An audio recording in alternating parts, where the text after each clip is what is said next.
Corps à corps, corps à corps. Et vous le savez, c'est un sujet qui nous est très très cher et qu'on va suivre toujours d'ailleurs et encore. Et j'espère qu'on aura des bonnes nouvelles à vous annoncer un jour. Pour le moment, ce n'est pas le cas.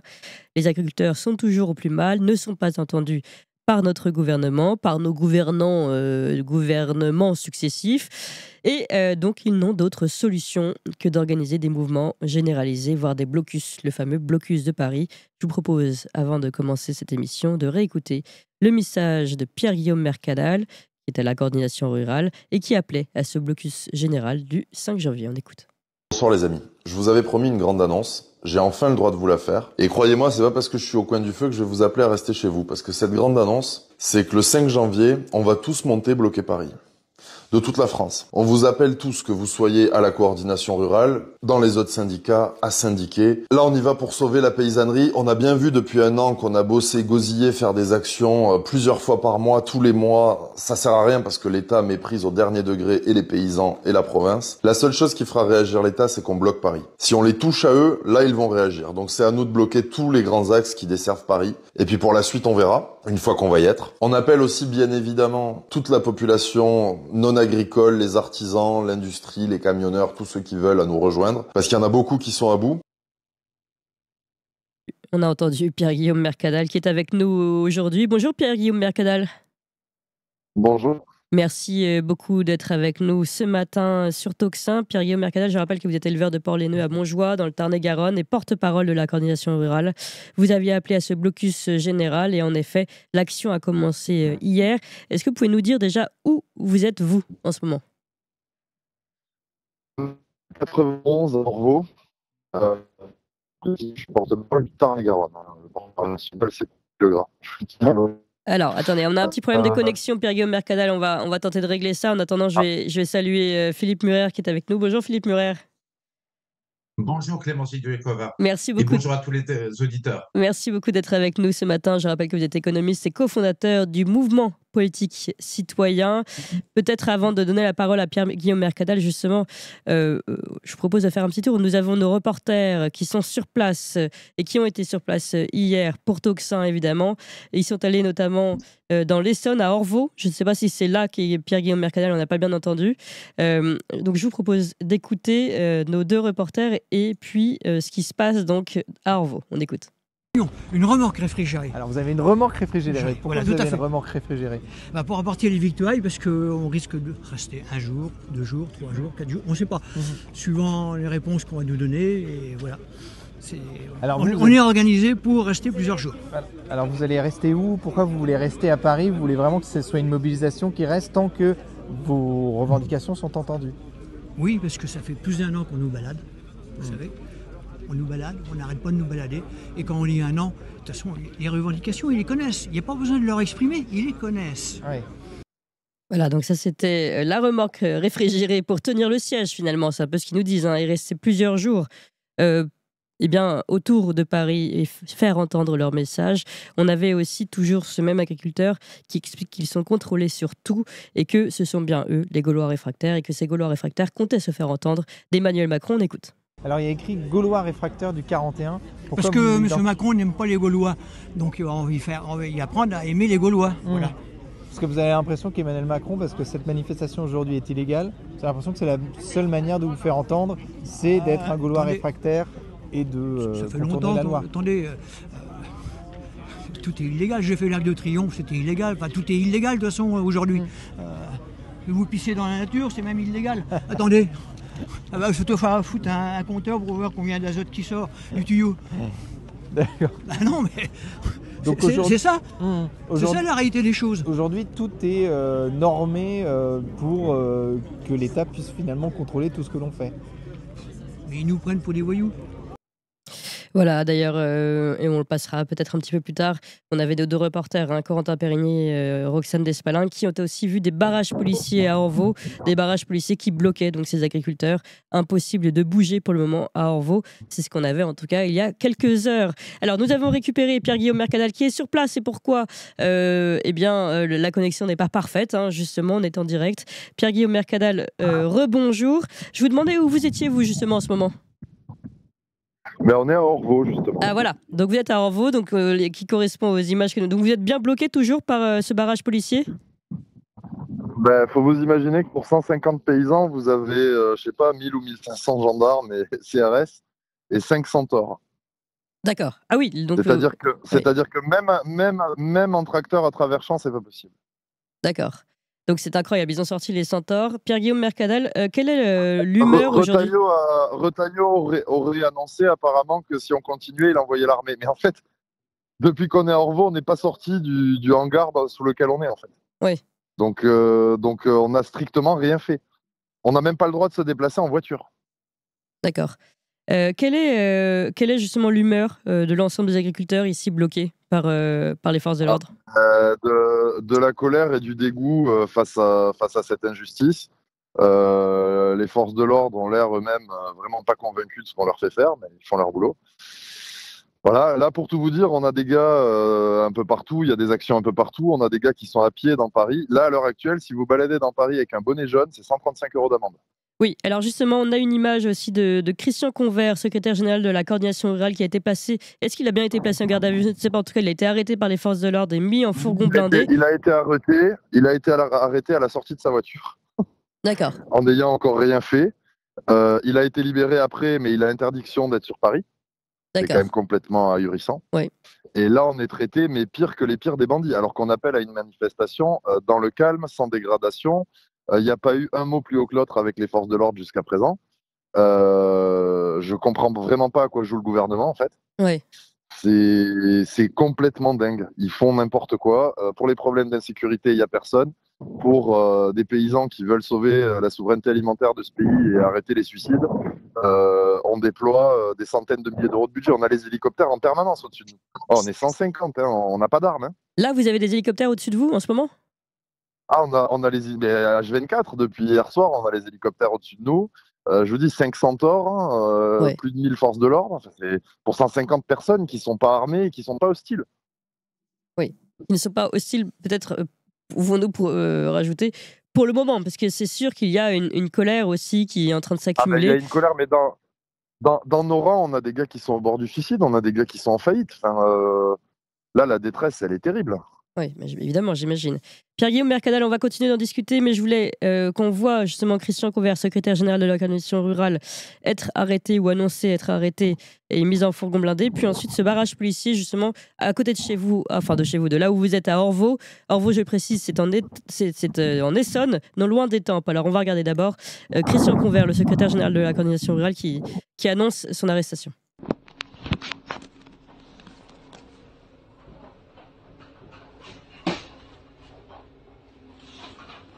Et bien voilà, embarqué dans un fourgon de gendarmerie blindé, direction le commissariat du 17e.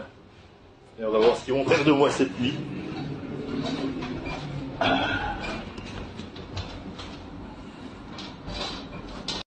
Voilà, donc le petit message que Christian Convert passe alors qu'il est dans le fourgon blindé. Et puis on va voir Corentin Périgny pour notre reportage Tocsin qui est sur place. Et nous serons toujours sur place, sachez-le. Nous allons suivre ces agriculteurs, c'est important. Nous n'avons pas beaucoup de reporters, vous le savez. Mais c'est très important pour nous, c'est même essentiel. C'est le cœur de la France qui est en jeu aujourd'hui. C'est pourquoi nous allons suivre ces agriculteurs et ce combat des agriculteurs jusqu'au bout. Je vous propose de regarder ce barrage policier justement à Orvault, là où se trouve Pierre-Guillaume Mercadal. Alors derrière nous, il y a un escadron de gendarmerie. Pourquoi ? Pour bloquer la manifestation. Ils n'ont pas le droit de rentrer dans le terrain parce qu'il est privé. Il y a déjà une vingtaine de tracteurs qui sont là, prêts à débouler sur Paris. La gendarmerie va tout faire pour stopper cette manifestation qui, on le rappelle, est illégale. Voilà, on a entendu Corentin Périgny pour Tocsin. Alors, nous sommes avec Philippe Murer. Philippe Murer, comment réagissez-vous déjà à ce message, évidemment, de Pierre-Guillaume Mercadal qui était toujours avec nous et de ces différents agriculteurs que nous avons pu entendre pour Tocsin dans ses reportages pour Tocsin ? On voit bien que Pierre-Guillaume Mercadal est quelqu'un de très calme. Ils sont juste en train de dire, ces agriculteurs, nous sommes en train de mourir. En fait, l'agriculture française est en train de mourir. Il y a des suicides, il y a des gens qui sont en train de perdre leur ferme. Et la seule réponse du gouvernement, c'est la répression. C'est d'emprisonner ces agriculteurs qui sont en train de dire leur colère et leurs difficultés au gouvernement. Il n'y a aucun dialogue et ça montre que la caste ne veut absolument pas régler le problème de l'agriculture. C'est vraiment extrêmement grave. Parce que la situation en statistique, c'est quoi? C'est qu'on avait 40% des agriculteurs qui étaient en difficulté financière et en sursis l'année dernière quand ils manifestaient. Aujourd'hui, c'est 70%. Et il n'y a aucune réponse des gouvernements. Alors pour moi, il doit y avoir deux types de réponses. Une première réponse, c'est un grand plan Marshall à court terme pour sauver nos agriculteurs. C'est essentiel pour sauver notre souveraineté alimentaire. Et en deuxième, un plan Marshall, un plan à moyen terme pour sauver les agriculteurs en arrêtant les importations, en arrêtant les accords de libre-échange. Donc ça, c'est un autre sujet. Mais voilà, c'est les deux choses qu'il faut pour sauver l'agriculture à court terme et surtout à moyen terme. Oui, mais surtout là, on a du mal à comprendre. Déjà, le premier message, c'est on est là pour vous écouter. Nous allons vous écouter. Quand on a un nouveau ministre qui se dit proche de la ruralité, Premier ministre, pardon, là, on est vraiment très très loin du message qu'il a tenté de passer, François Bayrou, quand on entend en effet, comme l'a dit Pierre-Guillaume Mercadal, que Bruno Retailleau a annoncé préparer l'armée. Mais dans quel monde on est? L'armée contre nos agriculteurs, contre ceux qui nous nourrissent, contre l'un des piliers de notre société? Tout à fait, c'est tout le problème. C'est-à-dire qu'ils préfèrent s'en prendre aux Français qui disent leur colère et leurs difficultés financières plutôt que de sortir du marché européen de l'électricité, ce qui aiderait beaucoup nos agriculteurs, notre industrie, mais surtout nos agriculteurs, puisqu'ils paieraient 2 fois moins cher leur facture d'électricité. Je rappelle qu'on produit à 6 centimes, on devrait vendre à 12 centimes et aujourd'hui on vend à 24 centimes l'électricité, 4 fois plus cher que le prix de production. Et ça pose des problèmes à nos exploitations. Il faudrait évidemment, dans ce grand plan Marshall pour les sauver, baisser les taxes sur le gazole agricole pour que les agriculteurs aient une bouffée d'oxygène. Il faudrait aussi un moratoire sur toutes les normes bureaucratiques dont on parle et qui sont très coûteuses parce que là, il en va de la survie de nos agriculteurs.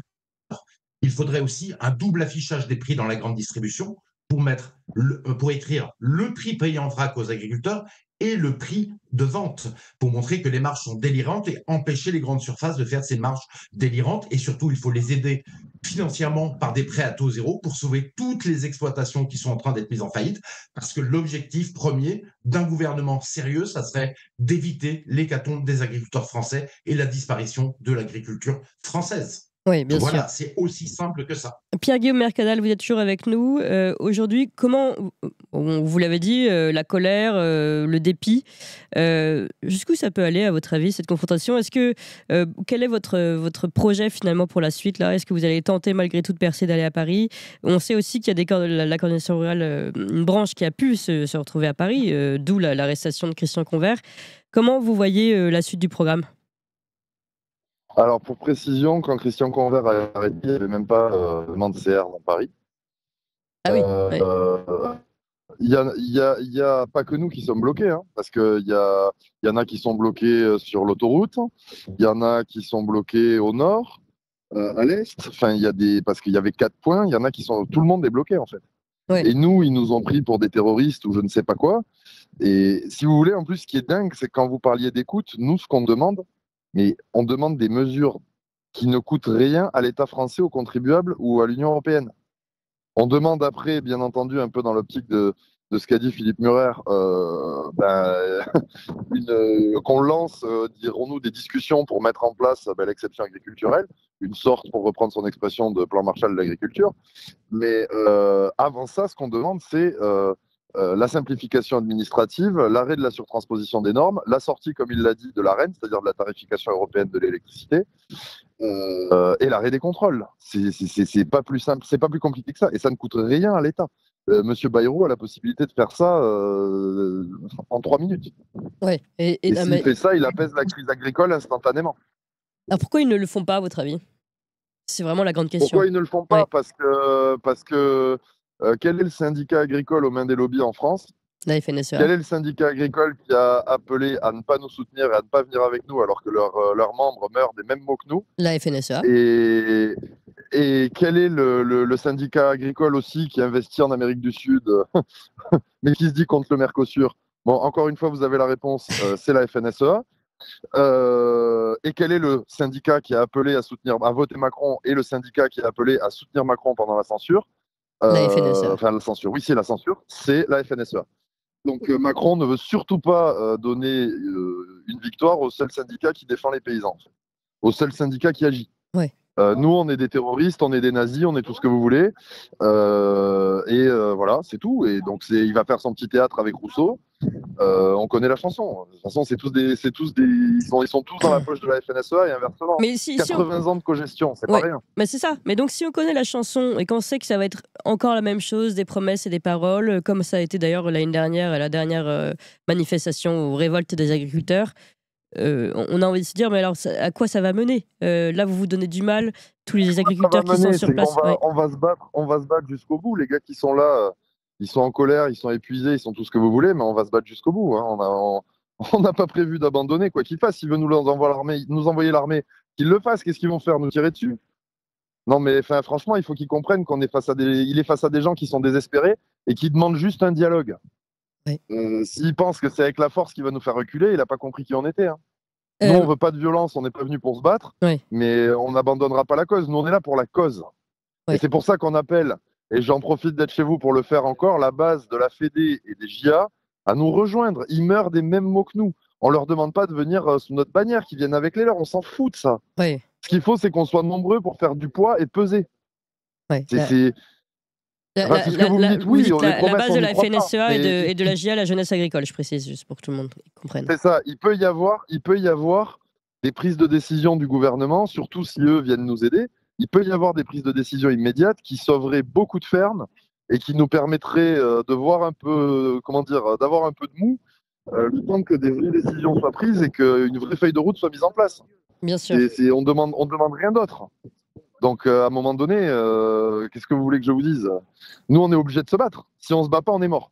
Ouais. Donc, vous disiez que... on va pas abandonner. Hein. Pierre-Guillaume Mercadal, tout à l'heure, vous disiez que même les forces de l'ordre en face de vous avaient l'air circonspectes par rapport aux ordres reçus, c'est-à-dire celle de vous bloquer. Certains, vous avez eu des dialogues avec les forces de l'ordre. Est-ce que certains, peut-être eux-mêmes, comprennent l'absurdité de la chose?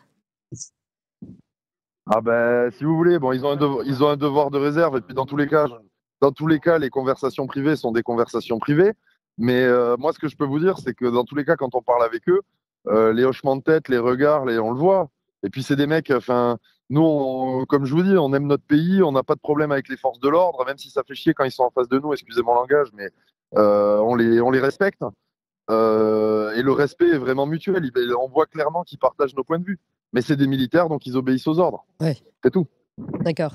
On a Thierry Sinéclose. Ils savent bien, eux, ils combattent, si je peux me permettre, parce qu'il va falloir que je vous laisse. D'accord. Ils combattent la délinquance, le terrorisme, tout ce que vous voulez. Ils savent très bien que les moyens qu'il y a pour nous, qui voulons rien casser, qui ne sommes pas violents, mais c'est délirant.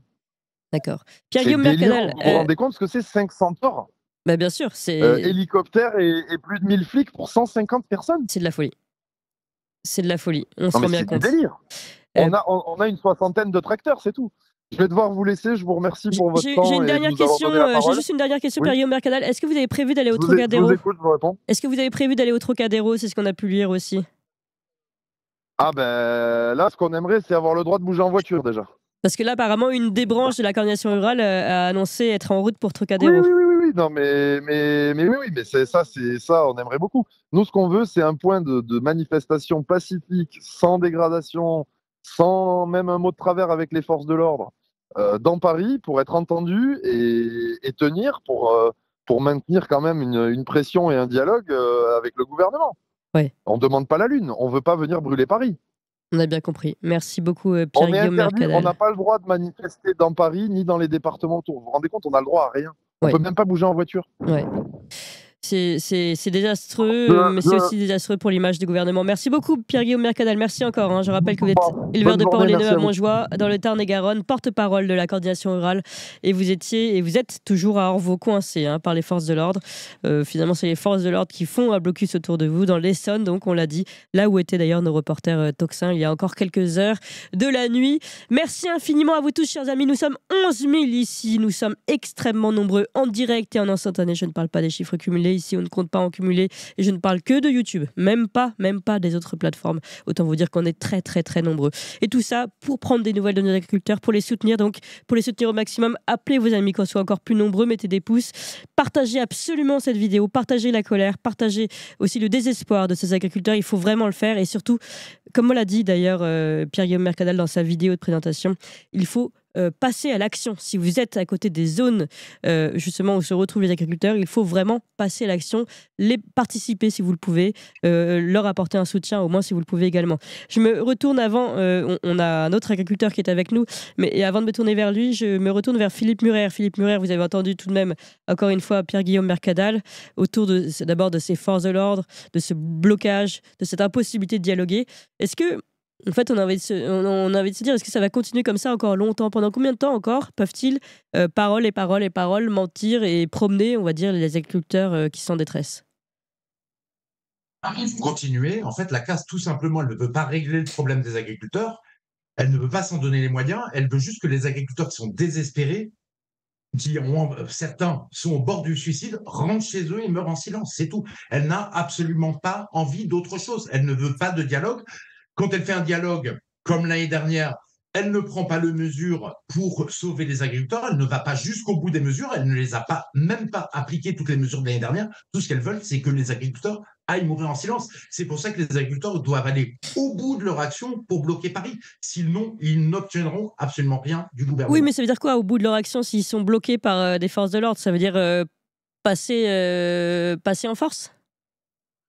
Ça, je sais pas comment ils sont organisés. C'est pas moi qui ai organisé la manifestation, mais en tout cas, il faut qu'ils aillent absolument au bout des actions, que ce soit à Paris ou ailleurs, et bloquer tout, parce que sinon, le gouvernement n'écoutera pas. Il montre qu'il est complètement autiste au désespoir des Français, au désespoir des agriculteurs.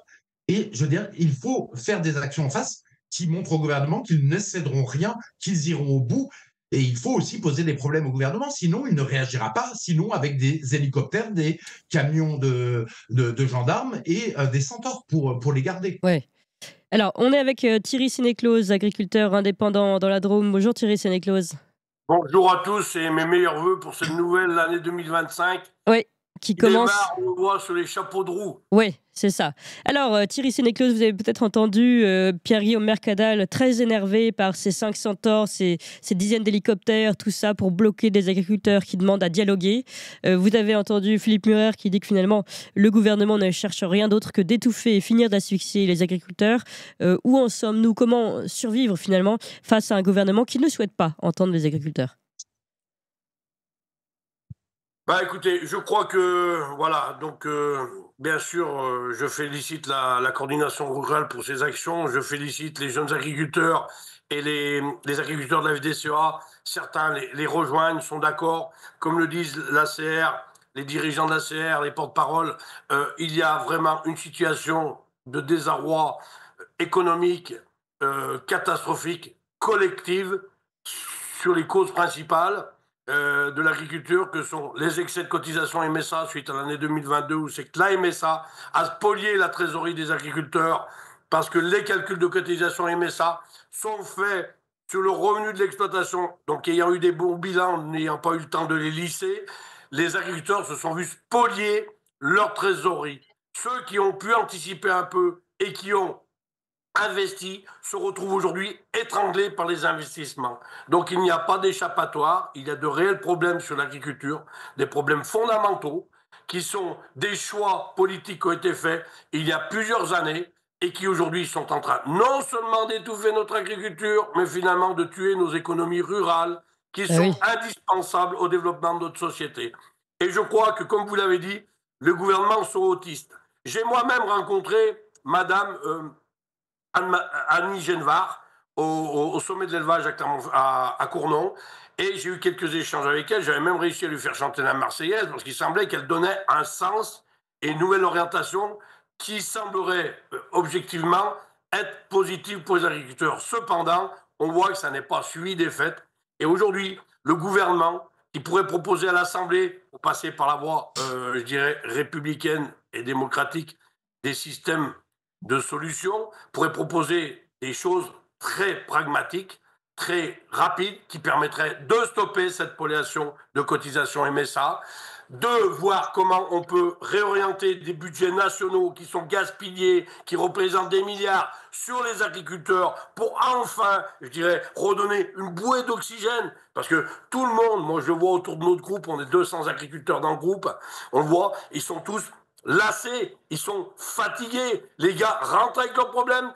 vont finir avec leurs problèmes. Certains iront au suicide, on le sait. Certains auront bouffé tous les biens de leur famille, tout ce qu'ils ont construit ensemble. Et cette politique n'est plus acceptable. Il va bien falloir, si les manifestations prévues aujourd'hui, demain, dans les jours qui viennent, avant les annonces du Premier ministre, M. Bayrou, le 13, ne permettent pas à nos gouvernants de poser les problèmes sur la table, d'y répondre de manière claire et explicite, pas par des échappatoires de textes compliqués qui nous emmènent droit dans le mur, je crois que malheureusement, la solution des manifestations ne sera plus la solution. Soit à appeler le peuple à nous suivre, et là, à une mobilisation générale, des gilets jaunes jusqu'aux agriculteurs, jusqu'aux gens qui sont à l'ultra-gauche, ou à la gauche de chez M. Ruffin, aux gens qui sont du Rassemblement national. Aujourd'hui, le peuple, finalement, est uni dans un désarroi, dans une non-gouvernance, dans une crise politique qui dure depuis trop d'années.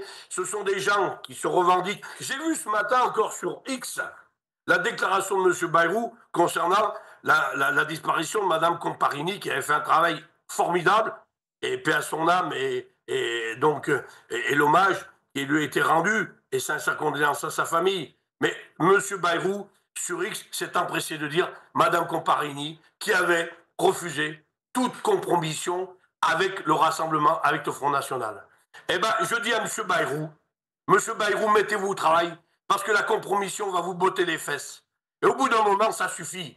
Ça suffit. Ce message est malvenu aujourd'hui. M. Bayrou a 8 jours pour nous faire des annonces. M. Bayrou doit se mettre au travail, parce que je pense que, et moi je vais pousser dans ce sens, que malheureusement, la sanction devra tomber encore une fois. Et tant pis, ben on est au mur. Et de toute façon, beaucoup de gens n'ont plus rien à perdre.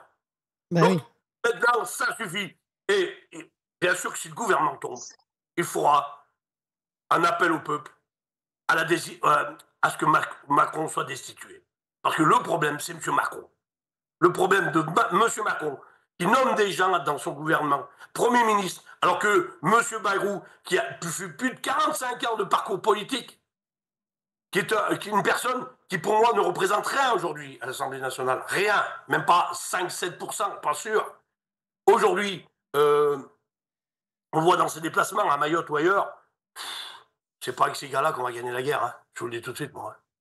Pour le moment, il va falloir mettre des gens qui ont un petit peu de la cervelle, qui réfléchissent vite, et puis qui disent ça, on vire, ça, on garde. Le budget, il y en a, du pognon, il y en a. La dette, c'est pas celle des gens qui bossent. La dette, c'est les gens de ceux qui ont dilapidé l'argent, qui se mettent au travail. C'est les gouvernants irresponsables. C'est pas le patron, l'ouvrier qui travaille. C'est les gouvernants qui ont dilapidé l'argent du peuple.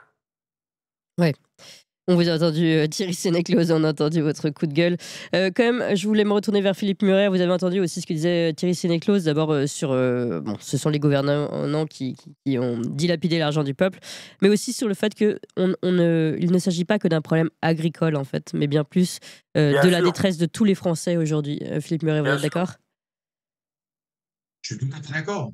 C'est-à-dire que la réalité, parce qu'il faut aller au bout des choses, c'est qu'à force de délocaliser la production de richesse, l'agriculture, l'industrie, à force de délocaliser la production de richesse, c'est la richesse des Français qui est délocalisée à l'étranger. Il n'en reste plus en France. Donc le problème, c'est le gouvernement, mais surtout c'est le problème du gouvernement qui suit la politique de l'Union européenne, qui impose des accords de libre-échange comme le Mercosur aux agriculteurs, qui va détruire nos producteurs bovins et nos producteurs de poulet et les producteurs aussi de betteraves. C'est aussi avec l'Ukraine, l'Union européenne a décidé de laisser passer du poulet ukrainien fait dans des conditions dramatiques au niveau sanitaire, avec des gens qui sont payés 1 euro de l'heure, contre évidemment 10 euros de l'heure en France pour vivre. Eh bien, les Français ne peuvent pas s'en sortir. Les entreprises françaises ne peuvent pas s'en sortir. Donc, les fermes sont détruites, l'industrie est détruite. On voit l'ensemble des plans sociaux qui ont lieu en ce moment, de Valeo à Michelin, à Auchan et j'en passe. On voit les petites entreprises qui sont détruites parce que aussi,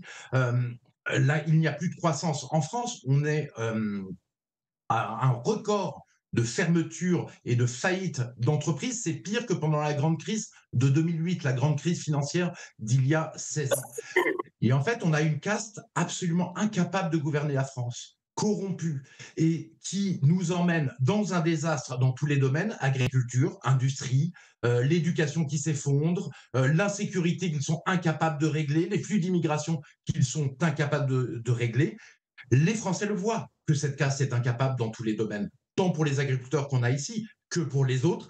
Et cette caste, tout ce qu'elle veut, c'est durer. Les Français, la seule solution, c'est de se libérer de l'intérieur de cette caste en les dégageant et de se libérer de l'extérieur de l'Union européenne qui nous emprisonne et qui nous empêche de prendre les bonnes politiques. Donc les deux choses, ça sera des solutions politiques où les Français doivent se libérer à la fois de l'intérieur et de l'extérieur. Ouais. Je reviens. Allez-y, Thierry Sénéclose, allez-y. Je reviens, je suis entièrement d'accord avec monsieur. Je reviens sur le sujet agricole. Moi, vous savez, j'ai quitté l'école à 14 ans, j'ai démarré avec mes parents, on faisait des tabacs, on faisait des fraises, on faisait des bovins, on coupait du bois. On travaillait 360 jours par an, des heures et des heures par jour. Et on a construit nos fermes. On a acheté un peu de foncier à l'époque, mais aujourd'hui, les agriculteurs ne gagnent même pas d'acheter le foncier. Ils sont même pas capables de payer leur MSA ou leur fermage, tellement qu'ils sont spoliés. Au bout d'un moment, moi, quand je vois des syndicats, comme la FNSEA, qui sont aujourd'hui dans les instances du ministère de l'Agriculture, on voit que M. Rousseau découvre des choses, il a soudainement découvert qu'il avait perdu le ministre de l'Agriculture, ça c'était il y a 12 mois, tout ça, alors qu'on voit très bien que les importations massives de colza, de canola, de soja arrivent sur tous les ports, la Grande Couronne, Bordeaux, la Palisse, Sète, arrivent importé par le groupe Avril, la société Seypol et tout ça, je veux dire, et quand on voit l'effondrement des exportations de produits agricoles céréaliers français, on n'a pas besoin de demander de chercher à comprendre que le loup est dans la bergerie. Aujourd'hui, il faut virer, et j'en appelle aux gens de la FNSEA, aux agriculteurs qui sont dans la même merde que nous, de la FDSEA, des jeunes agriculteurs, il faut changer cette présidence consécutive, elle avait commencé par M. Bollin, oui, de gens qui font l'intérêt de leur multinationale. À l'époque, M. Bollin était le premier importateur de poulet du Brésil. Je veux dire, au bout d'un moment, ça suffit. Il faut ouvrir les yeux, bien sûr. Au Brésil, moi, j'ai des amis au Chili, ils n'ont pas de charge sociale, ils ont un salaire coûte 600 balles par mois, ils n'ont pas toutes les normes, ils produisent, ils gagnent de l'argent, ils développent leur pays. Oui. Nous, on développe, ces gens-là nous cassent. Évidemment. Thierry Sénéclose, on continue avec vous, avec Philippe Murer. On est aussi avec Cyril Hoffman, agriculteur, membre de la coordination rurale, et évidemment, et qui est dans l'Est de Paris, lui, après Pierre-Guillaume Mercadal, qui, comme je vous l'ai dit, avait été dans l'Essonne à Orvaux. Bonjour Cyril Hoffman. Bonjour. Merci beaucoup d'être avec nous ce matin. Alors, où êtes-vous exactement et quelle est la situation chez vous ? On était avec, il y a peu de temps encore avec Pierre-Guillaume Mercadal qui était totalement bloqué par la police, gendarmerie d'ailleurs, 500 ordres, des hélicoptères, énormément de forces de l'ordre autour d'eux qui les bloquaient. Et vous, comment ça se passe de votre côté ? Alors nous, on a fait un grand périple avec nos tracteurs. On est parti hier soir de Côte d'Or avec des gens de Bourgogne-Franche-Comté. On a rejoint le 89 où on a pris des personnes, des tracteurs aussi. Et on a du 67 qui nous a rejoints. Et donc quand on a rentré dans le 77, ça s'est tout bien passé jusqu'au 89. Quand on a voulu rentrer dans le 77 cette nuit, on nous a bloqués. Il y avait des gendarmes partout. Ouais, c'est ça. Donc là, on a fait demi-tour. On n'a même pas essayé d'aller à l'affrontement. On a fait demi-tour, sachant un petit peu comment fonctionnent les gendarmes. On a dit on a fait demi-tour, mais comme on avait des gens qui nous escortaient du 89, et puis quand on est rentré dans le 77, les gens du 89 sont repartis. Donc nous, on a fait demi-tour aussi, comme on savait qu'ils allaient plus être là. Donc on s'est caché un petit peu. On a pris des voitures. On a les vadrouiller en voiture pour trouver une route où il n'y aurait pas de gendarmes, parce qu'on s'est dit que ça ne serait pas possible qu'ils bloquent tous les accès. Ah oui.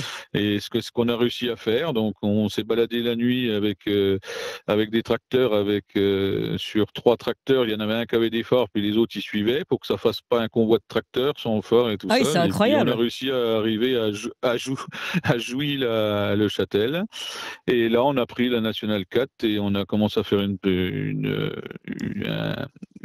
un convoi escargot. Donc, voilà. Et au bout d'un moment, on ne sait pas pourquoi, donc on s'est mis sur une file parce qu'on trouvait que ça commençait à être dangereux, puis on embêtait beaucoup les gens, puis que ça commençait à être dangereux pour nous et puis pour les automobilistes. Donc on s'est mis sur une file et puis on a roulé tranquillement. Voilà, donc ça circulait bien, voilà, avec des bouchons. Et puis les gendarmes nous ont décidé de nous bloquer, ils nous ont bloqués au milieu de la nationale. Donc on a passé 2 heures au milieu de la nationale à faire chier tout le monde, alors que quand on roulait, on embêtait, je pense, moins de monde. Ouais, mais quand même. Donc ils veulent vraiment pas qu'on approche de Paris. Ouais, ça on a compris. En fait, dès que vous approchez de Paris, blocage. Et là, vous avez été obligé de vous cacher, d'éteindre vos phares, de vous dissimuler dans d'autres véhicules. C'est incroyable. C'est ça.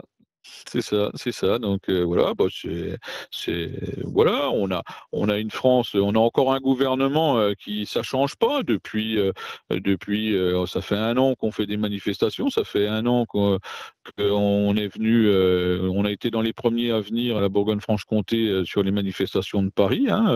On a fait les Invalides, l'Arc de Triomphe, le Château de Versailles, voilà, on a fait Rungis, on a fait aussi le Mercosur à Strasbourg. On s'était parlé à ce moment-là quand on avait été à Strasbourg. Voilà, on a une continuité dans les gouvernements.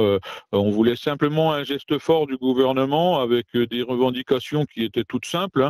On n'avait même pas besoin on demandait même pas d'argent, rien du tout. On voulait simplement un rendez-vous et puis qu'on enlève les surtranscriptions qu'on a européennes que la France met par rapport à l'Europe. C'était quand même pas un truc qui est bien sensationnel, donc et puis il n'y aurait pas tout ce bordel-là à Paris, donc voilà. Cyril Hoffman, on comprend bien, c'est quand même scandaleux. Vous êtes bloqué, vous cherchez juste à dialoguer, vous avez dû fuir, vous cachez, changer de véhicule, éteindre vos phares. On a entendu tout ça. Ouais. Quel est le projet là? Vous êtes bloqué pour le moment par les forces de l'ordre. Est-ce que vous pensez pouvoir changer de stratégie? On est bloqué. Ouais, nous on est bloqués ou pas bloqués parce que si qu'on fait, ils nous ont bloqués pendant 1 heure et puis là on a décidé de se sauver, donc on s'est sauvé.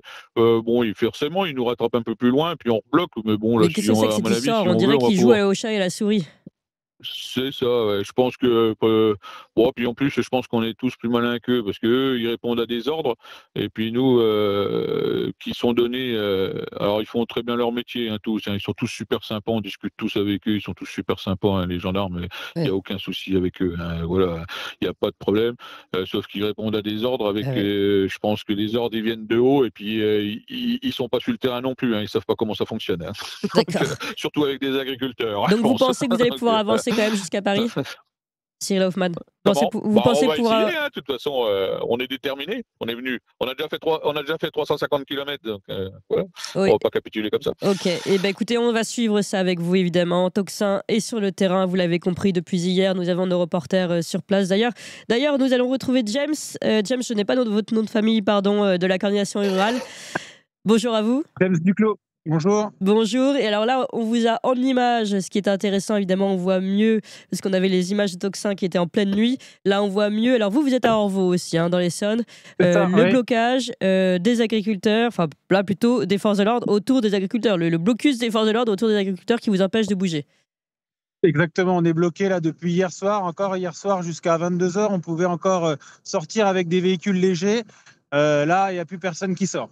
D'accord. On est complètement bloqué. Ah oui, vous n'avez même pas la solution de faire comme finalement on a entendu tout à l'heure Cyril Hoffman de l'Est qui ont changé de véhicule, qui ont pu repartir en arrière puis revenir par d'autres routes. Là, vous êtes nous, ils nous laissent plus rien sortir. On a même demandé pour aller faire quelques courses parce qu'à savoir, on n'a plus rien à manger non plus sur le camp. On a eu une autorisation de sortir un véhicule avec une personne pour aller faire les courses et être accompagné d'un gendarme même dans le magasin. Non, donc on est en train de s'organiser pour faire des grosses courses. On est quand même assez nombreux sur le rassemblement. Oui. D'accord. Quel est l'état d'esprit ce matin? On est en train de se demander comment ça va finir.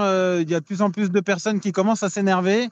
On est en train de chercher des solutions, mais je pense que la solution va être la manière forte. Oui. Alors, est-ce que vous pouvez nous montrer un peu Thierry Sinéclose, agriculteur, qui vous dit que c'est ce qu'il faut faire, qui a déjà été sur de nombreux blocus également. Est-ce que vous pouvez nous montrer un peu autour de vous, qu'on puisse voir exactement, et puis nous dire combien vous êtes encore aujourd'hui dans ce blocus?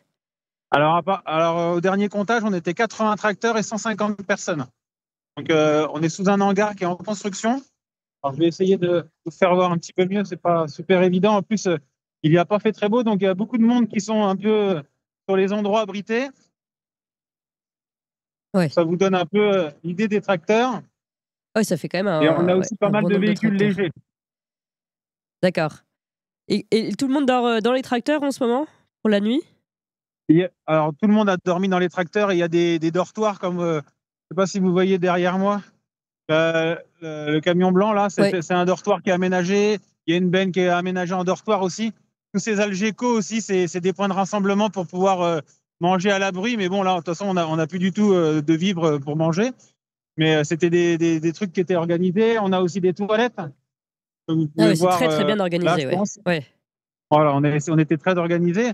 Mais voilà, le problème, c'est qu'on ne pensait pas rester aussi longtemps. On avait prévu de décoller ce matin de bonne heure. Alors, juste une question encore.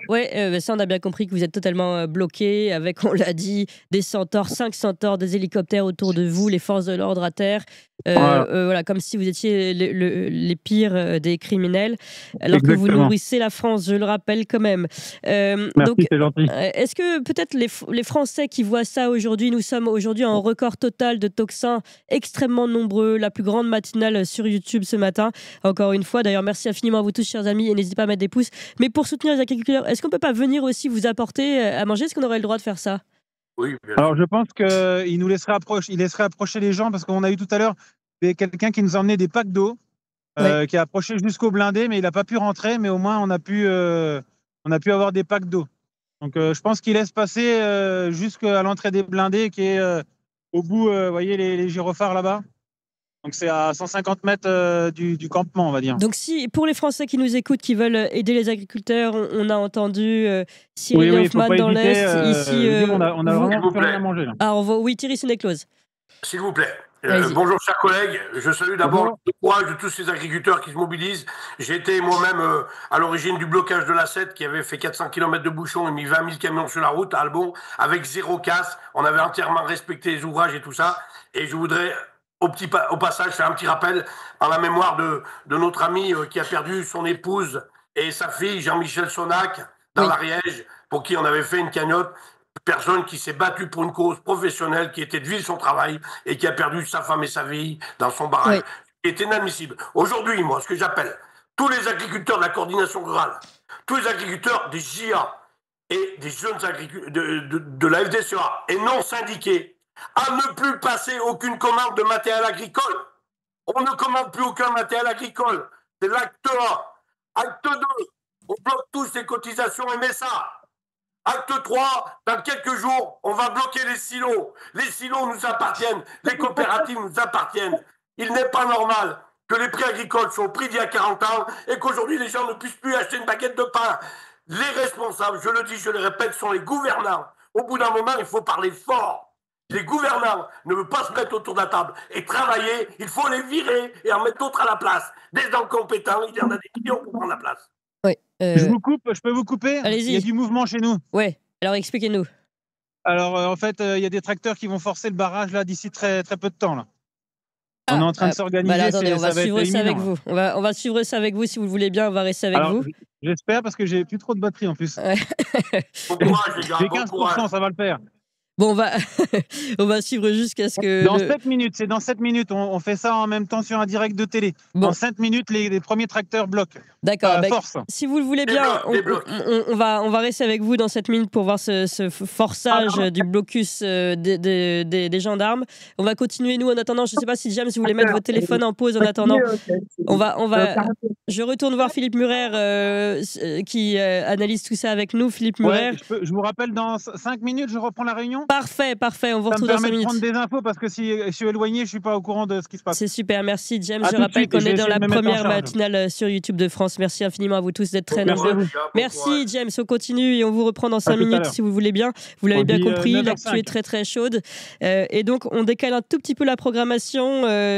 Fabrice Divisio qui doit nous parler de l'enquête sur la gestion Covid viendra évidemment, mais un tout petit peu plus tard, et Guy de Lafortelle également pour sa chronique éco. Mais place à l'actu, place au direct. Et là, évidemment, c'est très très important. C'est le cœur du sujet de Tocsin depuis toujours, vous le savez. Et c'est pourquoi d'ailleurs vous êtes si nombreux aujourd'hui, pourquoi on bat ces records d'audience. On revient là-dessus dans quelques instants, évidemment. D'abord, je voulais me retourner vers Philippe Murer. Philippe Murer, vous avez entendu encore une fois, encore d'autres agriculteurs, encore un coup de colère.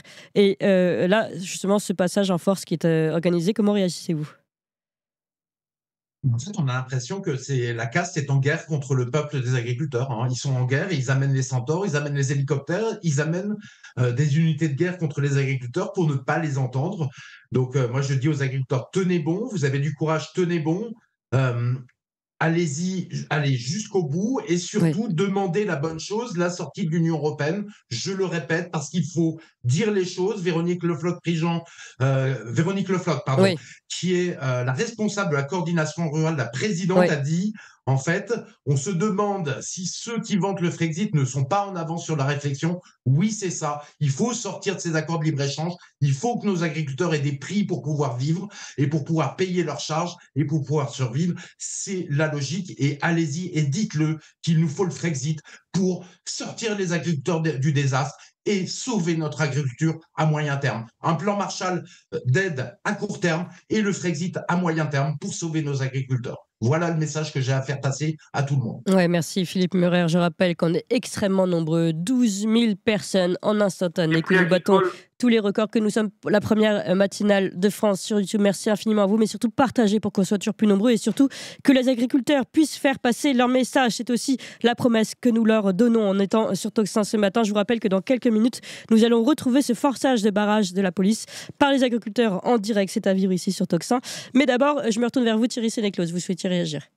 Oui, je souhaite réagir. C'est vrai que de toute façon, on ne peut plus avoir des céréales ou de la viande sur le marché, coté sur un marché mondial. Qui plus est fait côté hémisphère sud et hémisphère nord par les mêmes acteurs. Ce sont eux qui, en fonction des périodicités de récolte, qui font les achats ou qui bloquent les achats. Donc, des gens comme Avril, qui aujourd'hui vendent l'huile au travers de X-Mark à toute la planète, font le cours des céréales au travers de X-Mark à tous les agriculteurs. Voilà. Donc finalement, on les paye ou on les paye pas. Et on s'aperçoit que le peu qu'il faudrait pour que l'agriculture tourne normalement est totalement absorbé par ces multinationales qui font des dividendes exceptionnels et qui, au travers, eux vendent justement l'huile de colza, par exemple, selon les prix du marché local.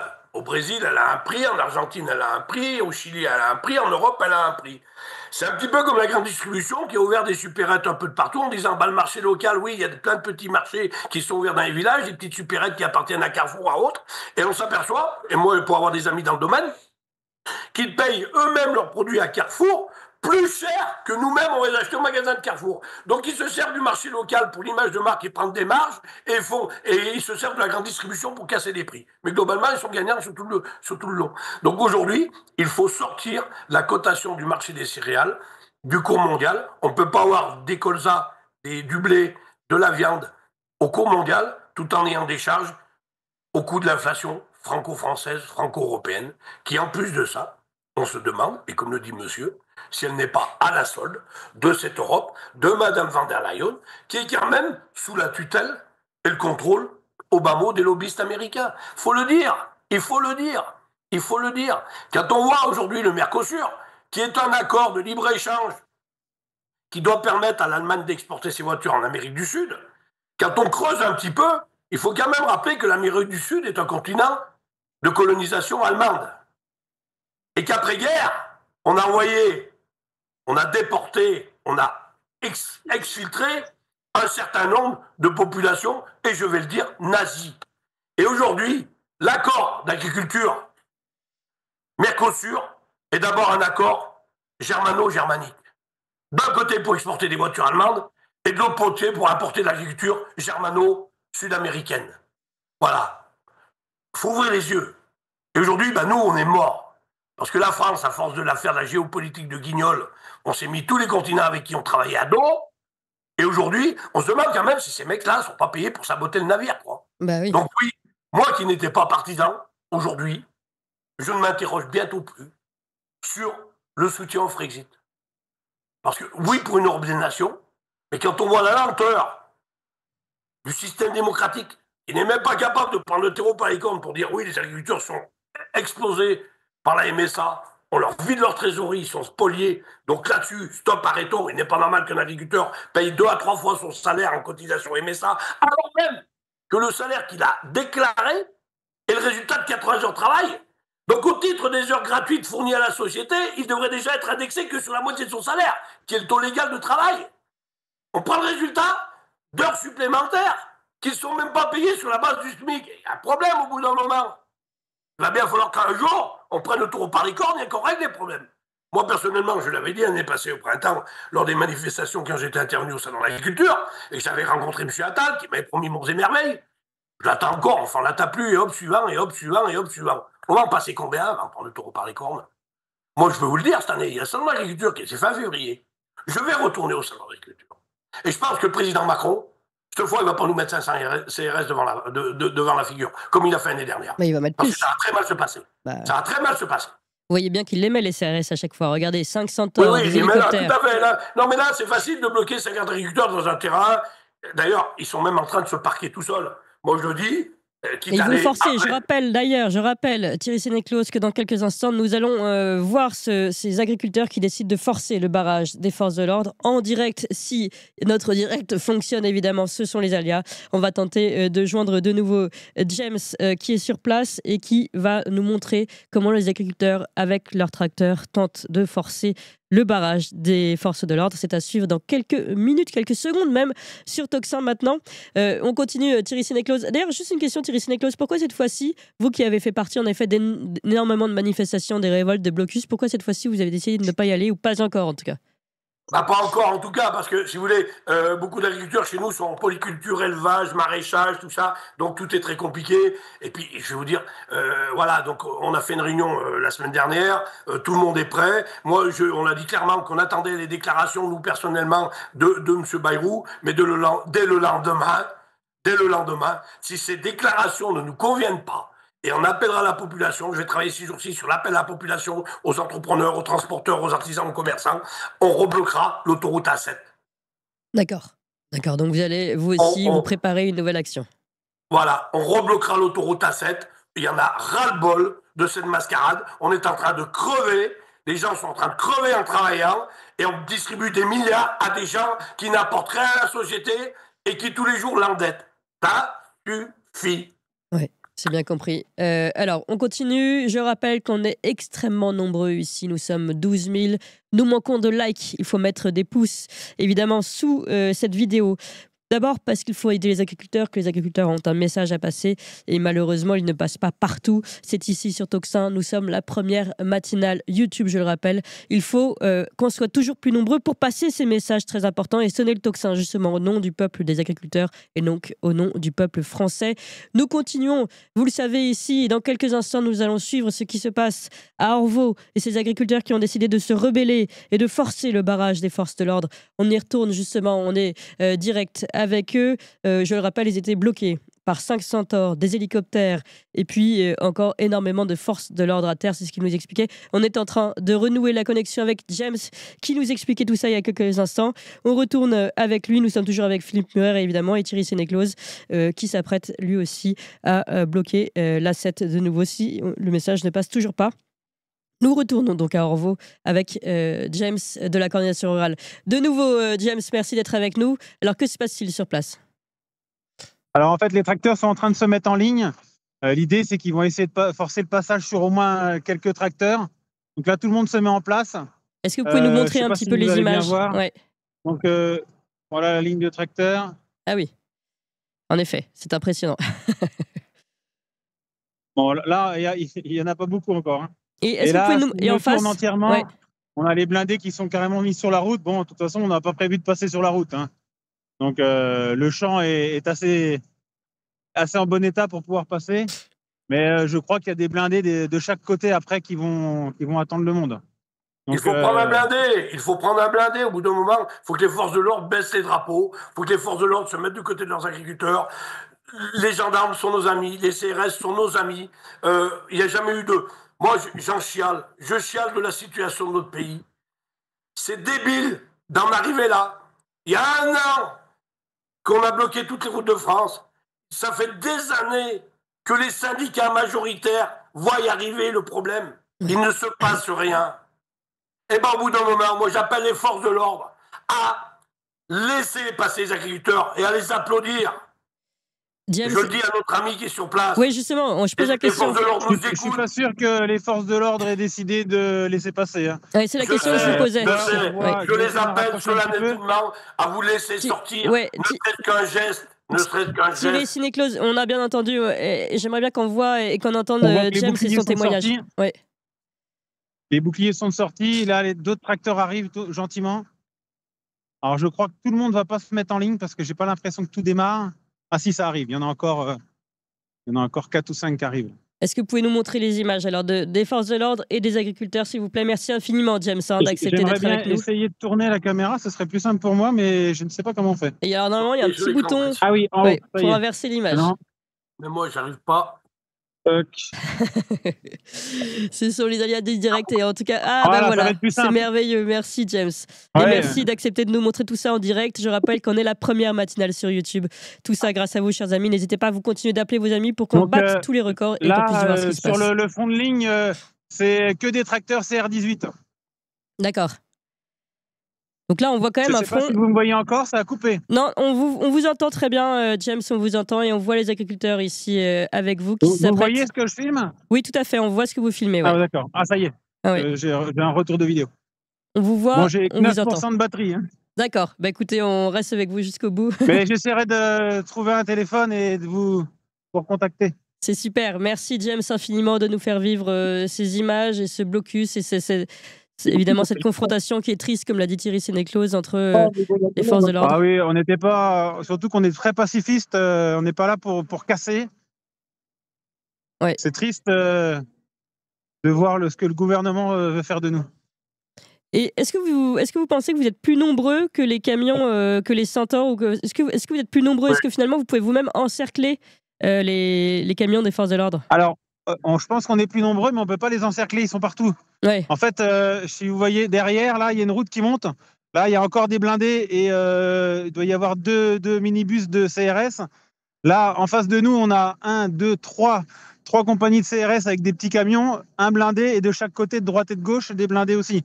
Donc, le problème, c'est qu'ils seraient en tas. Oui, on y avait pensé. Ouais. Mais là... Est-ce qu'ils peuvent monter dans vos tracteurs et forcer la porte? Vous voulez que je monte dans un tracteur? Pourquoi pas, mais est-ce qu'ils peuvent forcer la porte, eux, les forces de l'ordre, ou est-ce que vous pouvez vous barricader? Oui. Et puis, comme vous voyez sur le blindé, il y a le canon à eau. Bon, il est encore bâché. Ouais. La lame n'est pas descendue. Ils nous ont montré qu'il y avait une lame qui se descendait pour pouvoir pousser. Ils n'ont pas prévu. Bon, ils ne sont pas en face de tracteur. Hein. Pour le moment... Ouais, donc ils sont peut-être... Les tracteurs sont légèrement sur le côté. Ouais. Ils sont peut-être prêts à vous laisser passer, finalement, sans vouloir le montrer. Moi, je pense qu'ils vont laisser passer, mais qu'ils vont arrêter les forces de l'ordre. 100 mètres après. Parce que, regardez, je ne sais pas si vous allez bien voir, je ne sais pas si je peux zoomer. Ah oui, on voit le deuxième blindé. Ouais. Tout au fond, il y a on ne peut pas zoomer. Non, on ne peut pas zoomer. Non, mais on voit. Tout au fond, là, sur cette route-là, il y a 2 blindés. Donc en fait, Attendez. Vous pensez qu'ils vont laisser passer le premier barrage et vous bloquer sur le deuxième, c'est ça? Ouais, mais il est vraiment pas loin. Ouais. Et vous n'avez pas d'autre sortie? Sur la droite, il y a 2 blindés. Sur la droite, 2 blindés. En pleine route ou pas? En pleine route, vous ne passerez pas sur la droite. Il faut passer à la gauche. Si vous passez, c'est sur la gauche, ça paraît plus libre. Sur la droite, il y a 2 blindés. En plein milieu de la route. Ça, c'est mort. Je suis désolé, je donne des... non, on a compris. Il faut qu'on fasse un faux coup. On part par là, on fait demi-tour. Après, on fera un petit coup par là, mais il faut qu'on joue un peu pendant une demi-heure, 1 heure. Un petit coup d'un côté, un petit coup de l'autre. On les occupe. Ouais. Je crois qu'il faut appeler les forces de l'ordre à laisser sortir les agriculteurs de ce champ. Même s'ils ont été un peu plus loin, c'est pas grave. Mais ça sera un geste de cohésion nationale pour sortir le pays de la merde. Bien sûr. Voilà. Vous savez, hier soir, on a essayé de discuter avec des CRS. Ils ne nous parlaient même pas. On était à 1,2 m et ils ne nous répondaient pas. Hein. Ils ont des ordres. Hein. C'est normal. La discussion, on voit bien qu'elle est rompue. Et que là, on voit qu'ils ont sorti carrément les casques. Ouais. Ils se préparent là. Est-ce que vous voyez qu'eux-mêmes se mettent en position face à vous? Il faut sortir tout doucement, ouais. Ça s'approche tout doucement. D'accord. On voit en tout cas. Là, il y a la Marseillaise qui a été mise sur un tracteur qui est en marche arrière, là. Oui, donc le message républicain. Je suis un peu déçu que nos collègues n'aient que des tracteurs de 100 à 150 chevaux, qu'il n'y ait pas des gros bahuts de 15 à 20 tonnes, parce que ça serait vraiment, je dirais, le blindé serait justifié pour venir les empêcher de manifester. Quoi. Ah, ça y est, ça avance. On voit les agriculteurs qui bougent. Alors, ça va partir. C'est toi qui démarre en premier? Là, ça démarre. Ouais, on en voit un qui bouge. En fait, pas que. En attendant, je précise à tous ceux qui nous écoutent que nous sommes extrêmement nombreux. Nous sommes en train de battre notre record d'audience et qu'on est en train de vivre un moment très important, évidemment. Ces agriculteurs bloqués par les forces de l'ordre parce qu'ils veulent passer un message. Il faut appeler du monde pour qu'on soit plus nombreux, justement, à relayer ce message. Et ce qui se passe en ce moment, ces agriculteurs bloqués par des centaures, des hélicoptères. On est avec James en direct, James de la coordination rurale, agriculteur désespéré qui essaye de faire passer son message. Et les agriculteurs bloqués par les forces de l'ordre vont tenter de forcer le barrage ici en direct sur Tocsin. Merci d'être avec nous. Ah, pas mon bon bras. On vous écoute, hein, James. Ouais. On voit il y en aurait qu'un. On entend James au talkie-walkie, 4 ans d'organiser. Ouais. J'ai plus que 4% et ça va démarrer, c'est imminent. D'accord. Bah, écoutez, dans ce cas-là, on vous récupère avec un autre téléphone si vous pouvez, James. Il y a 3 facteurs qui partent sur la droite là dans quelques secondes. D'accord. James, si vous pouvez récupérer le même lien et nous rappeler avec un autre téléphone, ce serait merveilleux. On va suivre tout ça, évidemment, sur Tocsin. On va suivre ces agriculteurs qui décident d'affronter finalement les forces de l'ordre. Je vais rester avec vous jusqu'à temps que ça coupe. Merci et après, beaucoup. Le problème, c'est que ma compagnie du 18, c'est tous les tracteurs. Donc, je vais essayer de trouver. T'as un téléphone, toi? Sinon, vous montez dans un tracteur avec eux, vous nous donnez un téléphone ou vous demandez à vos collègues de prendre un téléphone. J'ai trouvé un téléphone à l'instant, là. Voilà. J'essaye de me connecter et je vous reprends tout de suite. Oui, merci beaucoup, James. On suit ce démarrage des agriculteurs. Merci beaucoup Philippe Murer, ça fait longtemps que je ne vous ai pas donné la parole. C'est l'actualité, hein. On est en train de vivre un moment très chaud, c'est pourquoi nous avons décidé de casser la programmation. Nous avons Fabrice Divisio, je le remercie d'ailleurs pour sa patience, qui est en attente derrière, avocat, et qui est sur c'est aussi extrêmement important d'ailleurs, hein, sur la gestion du Covid. L'enquête a été classée sans suite par la Cour de justice de la République. On va clôturer en tout cas, évidemment il s'agissait d'Agnès Buzyn et Olivier Véran, on va y revenir un petit peu plus tard. Nous sommes évidemment aussi avec Guy de Lafortelle qui a sa chronique économique. Tout ça est décalé un petit peu afin de donner place à l'actualité. Ici, ces agriculteurs qui veulent faire passer leur message et ces agriculteurs qui décident ici à Orvault, vous l'avez compris, dans l'Essonne. C'est là que nous avions eu Pierre-Guillaume Mercadal. C'est d'ailleurs là qu'étaient nos reportage, je rappelle que Tocsin est sur place, que nos reporters avaient décidé aussi d'aller hier et ils avaient déjà filmé ces barrages policiers. Donc je me retourne vers vous, Philippe Murer. On voit ce qui est en train de s'organiser. Est-ce que c'est finalement la solution pour se faire entendre aujourd'hui? Oui, la solution, c'est de montrer sa colère et de montrer à tous les Français le visage de la colère. Et c'est pour ça qu'il est important que les agriculteurs aillent jusqu'à Paris pour le montrer à tous les Français, qu'il y ait des images, qu'il y ait des interviews, qu'il y ait des télévisions, quoi. Mais la solution à moyen terme, c'est la politique. C'est que les Français se réintéressent à la politique, arrêtent de voter pour les partis de la caste. Ils sont prêts à tomber, très clairement, parce que les Français voient le désastre de la caste dans tous les domaines. Maintenant, il faut pousser un peu plus fort. Il faut faire tomber cette caste. Il faut se libérer de l'intérieur de la caste et se libérer de l'Union européenne. Et là, on aura des lendemains qui chantent.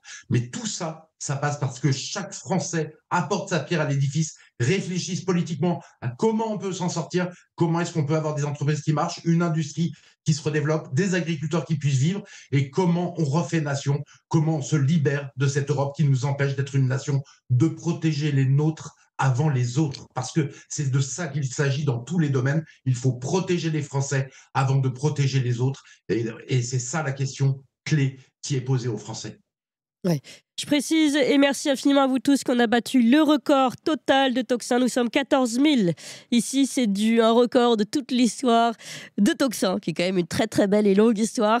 Merci infiniment à vous tous pour votre confiance, votre fidélité. Merci d'être tous les jours plus nombreux. Surtout, chers amis, sachez-le, abonnez-vous à la Gazette Tocsin aussi pour continuer d'être informés et pouvoir suivre tout ce qui se passe sur Tocsin. Si un jour nous sommes coupés sur YouTube, il faut pouvoir suivre autrement. Donc abonnez-vous à la Gazette de Tocsin. Pour ceux qui veulent que Tocsin perdure, évidemment, vous pouvez faire un don. Et oui, vous pouvez faire un don et vous pouvez et vous le devez si vous souhaitez que Tocsin continue. Au moins, merci infiniment pour cette aide. Nous allons vous mettre le lien ici, un clic, un double clic, et vous pouvez nous aider à perdurer et à avoir justement une programmation sur le long terme.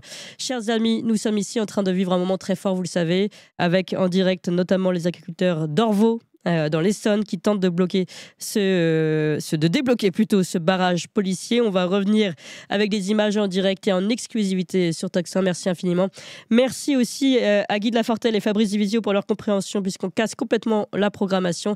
Merci à eux de comprendre et d'accepter que nous les prenions plus tard.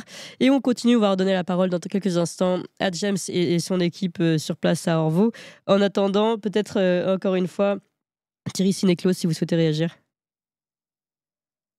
Oui, excusez-moi, j'étais un petit peu parti, là, j'avais 2-3 obligations. Bon, oui, bah écoutez, moi, j'assure, je viens de voir les collègues sur Lyon, là, qui sont en train de monter sur Lyon, bloquer Lyon. Mon soutien est sans faille à tous les agriculteurs. Et là, même si je combats très souvent le syndicat majoritaire qui est depuis trop longtemps dans les gîtes du système et ne peut pas aujourd'hui nous faire croire qu'il va défendre les intérêts des agriculteurs alors que depuis 40 ans, l'agriculture ne cesse que de décliner. D'ailleurs, François Guillaume, qui avait été ex-ministre de l'Agriculture et ex-président de la FNSEA et du Crédit Agricole de, je crois, Lorraine, Alsace-Lorraine, m'avait fait part de ses remarques et m'avait dit, Monsieur Sénéclose, nous avons abandonné l'agriculture sur l'autel de la diplomatie française. Et aujourd'hui, on s'aperçoit d'ailleurs dans de nombreux domaines que les politiques consécutives qui dirigent notre pays, et quand on voit la carrure de certains des personnes nommées ou élues, on peut quand même s'interroger, ont totalement bradé la France et finalement l'accompagnent à ces agriculteurs aujourd'hui. C'était l'industrie, une partie de l'industrie hier, c'est l'industrie demain. On voit toutes les boîtes qui ferment, même les boîtes telles que les multinationales, Total entre autres, disent aujourd'hui on ne sait plus, on ne peut plus travailler en France parce que c'est trop compliqué, il y a trop d'administratifs, trop de normes, trop de charges. Que vont attendre les politiques pour réformer ce pays ? Oui. Que vont attendre ces politiques ? On est directement dans les conséquences de la politique de François Mitterrand, qui avait voulu faire de notre société une société du service à la personne, une société de conseil, une société de... On a tellement de sociétés de conseil que le président Macron, en arrivant au pouvoir, a contacté McKinsey, leur a versé je ne sais combien de milliards et demi pour finalement, on voit le résultat. Donc c'est honteux. On a débachelier, on ne sait plus travailler, la classe moyenne est ruinée, alors que dans les pays émergents, la classe moyenne vit, produit, développe, parce qu'on produit. Et comme disait tout à l'heure monsieur, maître Muret, on ne produit plus dans ce pays. J'ai moi-même innové énormément, j'ai créé des machines formidables, j'ai fait trembler les gros constructeurs dans les années 90 et j'ai fait me retrouver sur les ponts parce que les cabinets de conseil Ernst & Young américains étaient associés à l'INPI, l'Institut National de la Protection Industrielle, en ayant fait les meilleures machines du monde, en étant moi-même entre guillemets, spécialisé en moissonneuse, parce que j'ai énormément d'heures de vol et à travers tout le pays. J'ai vu le pays se dégrader, et quand on traverse la France à 25 km/h avec une moissonneuse l'été, au mois d'août, et qu'on se fait klaxonner parce qu'on emmerde tout le monde, alors qu'on était simplement en train de les nourrir, les gens, je veux dire, j'ai vu se dégrader la France, des petits villages, du côté des Ardennes, du côté du nord de la France, de la région de Soissons, les petits villages, petit à petit, les magasins se fermaient, tout ça, parce que même les élus locaux ont une part de responsabilité dans la globalisation qu'ils ont entraînée au travers de l'implantation des grandes surfaces et des zones commerciales. Ces gens-là, finalement, aujourd'hui, les agriculteurs qui sont souvent fédérés en coopérative et qu'on a incriminé de ne pas être structurés, sont au contraire très structurés. Et les coopératives qui sont leurs outils, qui auraient dû leur permettre de valoriser, sont aujourd'hui des globalisateurs pour l'agro-industrie et les grandes surfaces. Donc finalement, qui prennent énormément de marge, ce qui fait que le panier de la ménagère devient inaccessible et que les agriculteurs sont compressés au point de ne plus être payés. Voilà. Donc qu'est-ce que des réactions, on peut en faire toute la journée. Les problèmes sont tellement vastes.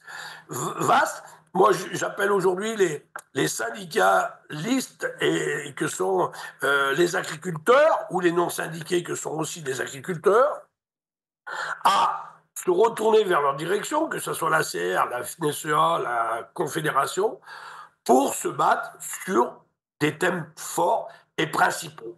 Oui, mais surtout Thierry Sénéclause. Un domino, on fait tomber tous les dominos. Thierry Sénéclause, il faut arrêter de se limiter aux agriculteurs, mais ça, c'est un message que je passe à tous ceux qui nous écoutent. Les agriculteurs sont sur le pont, enfin, une grande partie en tout cas, aujourd'hui, d'ailleurs, on l'a vu, dorment dans leur tracteur, se débrouillent comme ils peuvent pour pouvoir bloquer et faire passer leur message. Mais comme on l'a dit avec Philippe Murer, comme on l'a dit avec vous, et avec tous ceux qu'on a eu précédemment, et d'ailleurs, quand on parlait des zones à faible émission aussi, on est en train de mettre la France et les Français à genoux à sec. Et c'est donc tous les Français qui doivent se mobiliser. Je vois que James est de retour. Nous allons pouvoir très bientôt lui donner la parole et suivre ce qui se passe en direct sur Orvo. Merci infiniment à vous tous, chers amis. Nous sommes extrêmement nombreux. Vous pouvez prévenir vos amis qu'il se joue quelque chose ici en direct. Je pense que nous sommes les seuls à avoir ces images en exclusivité sur Tocsin, ces images des agriculteurs qui s'organisent. Ça y est, vous les voyez, ces agriculteurs qui s'organisent pour forcer. Ils ont mis les drapeaux. Ils ont mis les drapeaux de la coordination rurale depuis tout à l'heure. Ils se préparent à mener l'action. James, c'est toujours vous qui êtes avec nous. Le départ est dans 5 minutes. Ouais. D'accord. C'est chronométré parce qu'il y a un live en direct avec une autre chaîne de télé. Ah ben voilà, j'étais en train de dire qu'on était peut-être les seuls. Sur je sais pas quelle chaîne.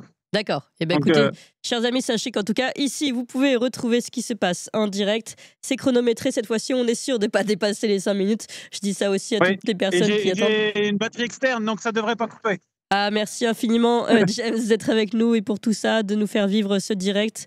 Merci, on voit les agriculteurs et on voit les tracteurs qui sont un peu plus nombreux, qui se sont préparés, qui ont mis leur lumière, qui ont mis leur drapeau jaune, évidemment le jaune de la coordination rurale. Est-ce que vous pouvez, James, nous montrer un petit peu les policiers, comment ils s'organisent de l'autre côté? Si vous le voulez bien. Je sais pas si vous de l'autre côté, il n'y a pas eu trop de changements. L'idée, c'est que les tracteurs vont s'éclater. Et il y a 3 tracteurs qui partent d'un côté, 3 de l'autre, et il y en a 2 qui vont faire demi-tour. Ah oui, vous les semez en fait, voilà. On est vraiment dans le chat et la souris là.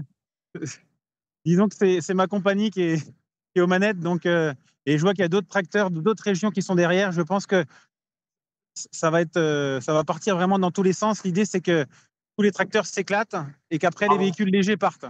Bravo. Donc moi, je suis en véhicule léger, je suis venu avec un camion avec un cercueil. Oui, on l'a vu au début de votre... On va laisser passer les tracteurs. Si on arrive à faire une percée, l'idée c'est qu'on s'éclate et qu'on se retrouve sur un autre point qui sera donné ultérieurement. Bien sûr, vous ne pouvez pas le donner. Tout le monde a réussi à passer, mais ça va être compliqué. Je précise parce qu'on vient de voir un drapeau français, je ne sais pas si vous pouvez le montrer de nouveau, tenu par un agriculteur. Ouais. Tout à l'heure, vous passiez la Marseillaise. On voit bien le message qui est celui de parler au nom de la France et des Français, comme on disait quelques instants avant avec Thierry Sénéclause et Philippe Murer. Ce message qui malheureusement aujourd'hui, on voit cette division avec les forces de l'ordre, donc qui est d'autant plus fort que nous voyons aujourd'hui un affrontement de Français contre les Français. Merci en tout cas de nous faire vivre ce moment. Ça y est, on le voit de nouveau. Ce drapeau français, on voit les camions de police qui n'ont pas bougé en effet. On ne sait pas quelle est leur stratégie. Ils n'ont pas l'air d'ailleurs très prêts, ils ont l'air d'être un peu divisés, pas très organisés, je sais pas, c'est étonnant. J'imagine qu'ils ont une stratégie. Moi, je pense qu'ils ont compris que ça allait partir dans tous les sens et qu'il faut quand même pas qu'il y ait de blessés. Ouais. Donc, ils restent quand même proches du blindé pour éviter tout ça. Je pense qu'il va falloir qu'on fasse pareil de notre côté. Ouais. Tout le monde n'a pas les infos. D'ailleurs, on voit là l'agriculteur... Je ne sais pas si vous le voyez, moi je le vois bien, du premier tracteur, celui qui a la casquette, là, il est en train de demander, voilà, lui, il part de son côté, là. Donc il va falloir qu'il y ait un passage de fait. Il est en train de partir déjà ? Non, il n'est pas en train de partir, il est en train de demander aux gars de chez nous de laisser un passage. Le tracteur qui est juste là, le premier, il a pour objectif de passer là. Ah oui, il veut passer tout droit, lui. Lui, il tourne légèrement sur le côté. Après, il veut forcer les le barrage tracteurs, je parle directement, un en peu fait. doucement parce Ouais. qu'on a quand même des CRS pas loin. Ouais, bien sûr. Le tracteur bleu là qui est en marche arrière, il part dans l'autre sens. Le vert à côté, pareil. Ouais. Et après, j'ai pas encore le déroulé de tout. J'essaye de suivre aussi de mon côté. Bien sûr, bien sûr. Et on suit avec vous. J'essaye Je de vous faire précise. des images pas trop mal, mais Mais je suis pas caméraman. vous êtes un parfait reporter en plus agriculteur. Merci beaucoup, Je vais James, de la pouvoir coordination changer de rurale. métier parce que de toute façon, si Ah ben ça voilà. continue comme ça, il va falloir qu'on change de métier. Mais non, on va tous être avec Malheureusement. vous, derrière vous. Il faut quand même bien dire que c'est des métiers passion. Ouais. Que si on comptait nos heures, on est quand même loin du SMIG. Bah ouais. Très très loin du SMIG. Mmh. Moi, je suis éleveur de chèvres et une petite semaine, c'est 80 heures. Hein. Oui. James, vous êtes formidable et nous sommes tous derrière vous et je voudrais vraiment qu'on puisse vous aider plus.